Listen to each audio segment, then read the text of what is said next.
अपने सहयोगी लोमस के पास जाना चाह रही हूं, जो सीधे हरियाणा से हमारे साथ जुड़ रहे हैं। वोटिंग में क्या हो रहा है, लोगों को क्या लगता है, क्योंकि वो वोट देकर आए हैं, उन्हें क्या लग रहा है, किसकी सरकार बन रही है। लोमस के पास जाते हैं। लोमस, जरा बताइए, आपके साथ लोग हैं, वोट दिया उन्होंने हरियाणा में सरकार के लिए, बताइए जरा उन्हें क्या लग रहा है। बिल्कुल सुचारिता, मैं आपको जानकारी दे दूं कि अभी मैं सिरसा में मौजूद हूं और सुबह से ही उम्मीद थी कि जो सिरसा का परसेंटेज है वो 70 अप जाएगा। हालांकि जो 5 बजे का परसेंटेज है वो 65.7% है। उसके बाद देखने वाली बात होगी कि 6 बजे तक का वो परसेंटेज क्या बढ़ता है या फिर स्थिर रहता है। हालांकि यहाँ पर हमारे साथ सिरसा की जनता है, हरियाणा की जनता यहाँ पे मौजूद है, उन्हीं से हम बात करने की कोशिश करते हैं। क्या लगता है इस बार सिरसा में किसकी सरकार बनेगी और पूरे हरियाणा में कौन मुख्यमंत्री पद पे दावेदार है?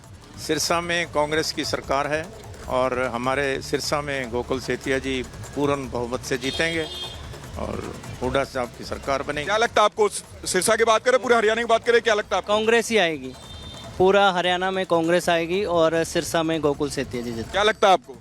सिरसा में गोकुल सेतिया जीतेंगे और हरियाणा में कांग्रेस की सरकार बनेगी। क्या लगता है आपको चाचा? वोट का मत का प्रयोग किया, वोट डाला आपने? हाँ, डालना ये दिया। क्या लगता है आपको? सेतिया जीतेगा, गोकुल सेतिया जीतेगा। आपने अपने मत का प्रयोग किया? हाँ जी, हाँ जी। क्या लगता है आपको, किसकी सरकार बनेगी? कांग्रेस का। क्या लगता है आपको?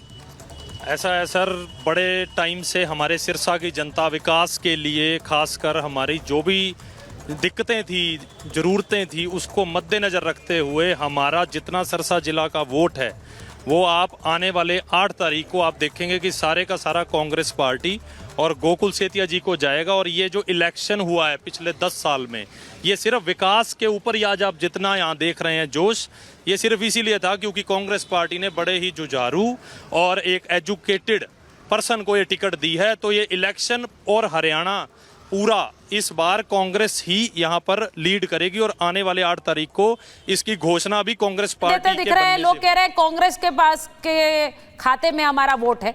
मैं एक बार जम्मू कश्मीर की तस्वीर पर भी आऊंगी, लेकिन क्योंकि हरियाणा की वोटिंग अभी अभी खत्म हुई है 6 बजे, इसलिए हरियाणा पर हमारी नजर है। जम्मू कश्मीर की भी तस्वीर हम दिखा रहे हैं। मेरे साथ जो मेहमान जुड़ रहे हैं, परिचय आपसे करा देती हूँ। रोहन गुप्ता जी हैं, बीजेपी के प्रवक्ता हैं। अजय वर्मा जी कांग्रेस के नेता हैं। हमारे साथ पवन शर्मा जी जुड़ रहे हैं, आम आदमी पार्टी के प्रवक्ता हैं। और अहमद अय्याज साहब राजनीतिक विश्लेषक हैं, कश्मीर से हमारे साथ जुड़ रहे हैं। मैं सीधे पहले रोहन गुप्ता जी आपके पास आ रही हूँ। ग्राउंड से जो रिपोर्ट मिल रही, लोग बोल रहे हैं हमने वोट कांग्रेस के लिए किया, लेकिन ये बताइए कि इस बार हरियाणा में आपके चांसेस कितने दिख रहे हैं आपको? देखिए, 10 साल के बाद में भाजपा तीसरी बार के लिए ये चुनाव में आगे गई थी। स्टार्टिंग में जब चुनाव शुरू हुआ तब ये कहा जाता है एक तरफा चुनाव है, वेव है, पर जैसे जैसे चुनाव आगे बढ़ता गया, जिस प्रकार से कांग्रेस का असली चेहरा जनता के सामने आया, वो उनके दलित नेताओं के अपमान की बात हो, उनके जंगल राज की बात हो, जातिवाद की बात हो, परिवारवाद की बात हो, ये 4 मुद्दे हैं और हरियाणा की जनता ने कभी इसको स्वीकार नहीं किया है। तो मुझे लगता है कि हरियाणा की जनता तीसरी बार वापस भाजपा को आशीर्वाद देगी और जो मोदी जी ने सेंटर में रिपीट किया तीसरी बार वाला, हरियाणा की जनता ये रिपीट करके दिखाएगी, क्योंकि हरियाणा की जनता हमेशा सेंटर की गवर्नमेंट के साथ चलती है। और जिस प्रकार के सेंटिमेंट बने, एक जो संविधान के नाम पे दलित वोटर को मोबिलाइज करने का या उसको इन्फ्लुएंस करने का काम किया, वो उसका जो पर्दाफाश हुआ, जिस प्रकार से उनके वरिष्ठ नेता शैलजा जी के साथ जो व्यवहार हुआ। आज भी शैलजा जी का एक वीडियो आया जो महिला उनके कार्यकर्ता के साथ जिस प्रकार का सलूक स्टेज के ऊपर हुआ, तो काफी चीजें थी जो एक नैरेटिव बनाने का कांग्रेस पार्टी के द्वारा जो प्रयास किया उसका पर्दाफाश हो गया। दूसरी बात, इंडी गठबंधन के नाम पे पूरे देश में पहले चुनाव लड़े और हरियाणा में तो उन्होंने गठबंधन किया, कुरुक्षेत्र की सीट आम आदमी पार्टी लड़ी, काफी दिनों तक चला, जरूरत है नहीं है, तो उससे भी जो एक मैसेज गया कि नहीं, ये लोकतंत्र के नाम पे सब मिलकर लड़ने की जो बात कर रहे थे, उसका भी जो है गुब्बारा यहाँ पे हरियाणा में फूट गया कि सब लोग अपनी सत्ता की राजनीति कर रहे हैं। और ये जो आपसी फूट है उसका काफी फायदा भाजपा को मिलेगा। और जिस प्रकार से भाजपा की सैनी सरकार 10 साल के बाद में सीएम को चेंज किया गया, सैनी साहब ने जिस प्रकार से घोषणाएं की उसके ऊपर अमल किया, एक विश्वसनीयता का वातावरण भाजपा की फेवर में हुआ। और जो वर्ष के सिनेरियो था लोकसभा के समय में, जहां पे भाजपा ने 5 सीट गंवाई थी, अग्निवीर की बात हो, किसानों की बात हो, जवानों की बात हो, महिला सम्मान की बात हो, हर मुद्दे पे भाजपा ने जिस प्रकार से जनता का विश्वास वापस प्रतिस्थापित किया है, मुझे विश्वास है कि हरियाणा में तीसरी बार भाजपा की सरकार बनना तय है। भाजपा की सरकार बनना तय हरियाणा के लिए। रोहन गुप्ता कह रहे हैं कि उनकी सरकार वापसी कर रही है, यानी बीजेपी की सरकार हैट्रिक लगाने वाली है। बात वो सिर्फ कांग्रेस की कर रहे हैं। पवन जी, वो बात ही नहीं कर रहे हैं आम आदमी पार्टी की हरियाणा में। देखिए, आम आदमी पार्टी 10 साल पुरानी पार्टी है। आम आदमी पार्टी अपने केजरीवाल मॉडल ऑफ गवर्नेंस के नाम पे वोट मांगती है और हरियाणा की जनता ने पहली बार आम आदमी पार्टी को बहुत प्यार दिया है। हमने सिर्फ मुद्दों की बात करी है। हरियाणा ने देखा, जब दिल्ली के बॉर्डर पे किसान आए थे तो भारतीय जनता पार्टी का अत्याचार देखा था, 700 किसानों की जान चली गई थी। वो मुद्दे थे चुनाव में। भारतीय जनता पार्टी की जो असफलता थी, महिला सुरक्षा की बात कर रहे थे, जब पहलवान बेटियां आई थी तो उनसे भारतीय जनता पार्टी ने क्या सलूक किया था, ये जनता ने देखा था। तो जनता के जो मुद्दे थे, मूलभूत सुविधाओं की जब बात करते हैं, अरविंद केजरीवाल मॉडल की बात करते हैं, स्कूल अस्पताल की बात करते हैं, बिजली पानी की बात करते हैं, हम मुद्दों की बात करते हैं, तो हरियाणा चुनाव के अंदर इस बार आपने देखा कि मुद्दों की बात हुई। वही भारतीय जनता पार्टी 10 साल सरकार चलाने के बाद, मुख्यमंत्री चेंज लगातार करने के बाद भी मुद्दों के नाम पे वोट नहीं मांग पाई, ये वादों के नाम पे वोट नहीं मांग पाए। हरियाणा के अंदर रोजगार का मुद्दा सबसे बड़ा था। जब युवाओं के रोजगार की इन्होंने बात करी, युवा रोजगार मांगने के कहते फौरन चले जाओ, इजराइल चले जाओ। तो जो युवाओं के रोजगार के मुद्दे थे, उस पर भारतीय जनता पार्टी वोट नहीं मांग पाई। तो अब हरियाणा के अंदर ये माहौल था कि बहुत साल देख लिया, 10 साल से ज्यादा की सरकार इनकी हो गई, आज तक हरियाणा के लिए कोई काम के नाम पे वोट नहीं मांग पाए। तो अब अरविंद केजरीवाल मॉडल पे जो हरियाणा के लोगों ने भरोसा दिखाया, वो बहुत बड़ी बात है। 10 साल पुरानी हम पार्टी हैं, राष्ट्रीय पार्टी 10 साल में बनना, तो ये देश के लोगों का प्यार मात्र हो सकता है, नई नवेली पार्टी हो सकती है। जबकि भारतीय जनता पार्टी को पहली बार किसी राज्य में सरकार बनाने में 10 साल लगे थे।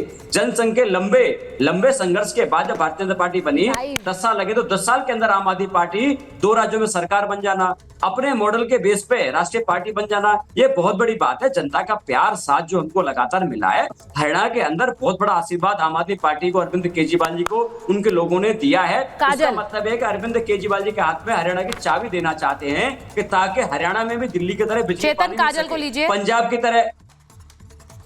जी देखिए, जो दिल्ली और पंजाब में हमारी सरकार ने जो करके दिखाया है, बिजली पानी की बात हो, आप लोग देखिए दावे तो आप बहुत कर रहे हैं, लेकिन मुझे हैरानी हो रही है कि आप यहाँ पर कांग्रेस की भी बात नहीं कर रहे हैं। वो आपकी बात नहीं कर रहे हैं, यानी बीजेपी आम आदमी पार्टी की बात नहीं कर रही, आम आदमी पार्टी कांग्रेस की बात नहीं कर रही है। आप लोगों में तो यहाँ गठबंधन होने वाला था, लेकिन अब अगर गठबंधन नहीं हुआ है तो कांग्रेस की बात ही नहीं है।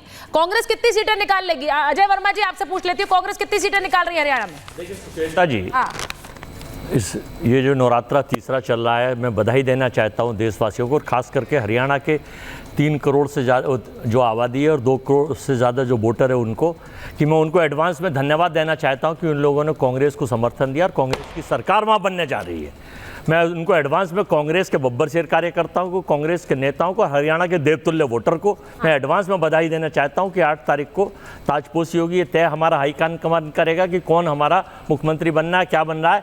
लेकिन जो रुझान सारी सीटों पे आए हैं, जो परसेंटेज ऑफ द पोलिंग सरकार के खिलाफ हुआ है, जो पहलवान बेटियों के उत्पीड़न के बाद लोगों का समर्थन मिला है, जो किसानों के उत्पीड़न हत्याओं के बाद लोगों का समर्थन मिला है, जो बेरोजगारों की नौकरी छीनने के बाद समर्थन मिला है, जो छोटे व्यापारी का जीएसटी से मार करने के बाद समर्थन मिला है, और जो भाजपा के बलात्कारी लोग बलात्कार करके बेटियों का उत्पीड़न कर रहे हैं, उनसे जो हमें एक समर्थन मिला है, तो उससे हमारे हरियाणा के वोटरों का बहुत धन्यवाद देवतुल्य का। और हम सरकार बना रहे हैं और मेजॉरिटी आप और हम फिर बैठेंगे, 60 से ज्यादा सीटें जीतते हुए हम सरकार।